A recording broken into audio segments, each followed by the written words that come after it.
దిగులుగా ఉన్నావు? ఏం లేదు, మా ఇంట్లో పెద్దోడికి చిన్నోడికి బాగాలేదు. నాకు తెలిసిన ఒక పెద్ద స్వామీజీ ఉన్నారు అక్కడ, వెళ్దాము. ఈ రోజుల్లో స్వామీజీలు ఉన్నారా?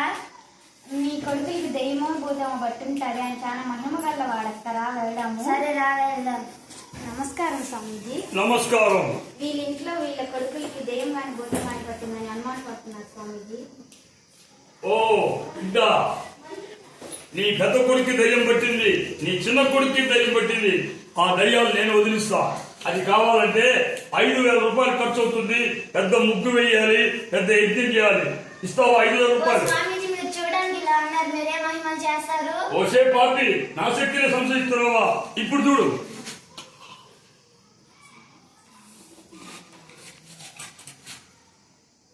చూసేవా స్వామీజీ శక్తులు?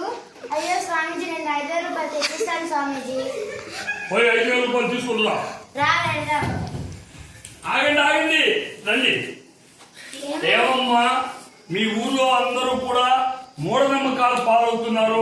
నువ్వేమో కర్పూరం వెలిగించి నోట్లో పెట్టుకోగానే 5,000 రూపాయలు తెచ్చి ఇవ్వడానికి పోతున్నావే.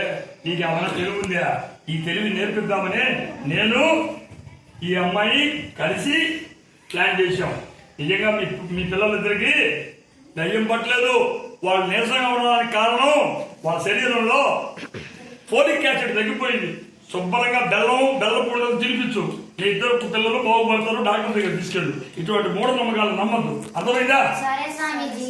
స్వామీజీ అంటావేంటి? నేను మీకు ఈ విషయం చెప్పడానికి వచ్చిన స్వామిని. అర్థమైందా? అందుకని ఎవరిని పట్టినా కూడా మీరు స్వాములు అని చెప్పేసి మోసాలు పడకండి. సరేనా? Thank you sir. రైట్ పండి.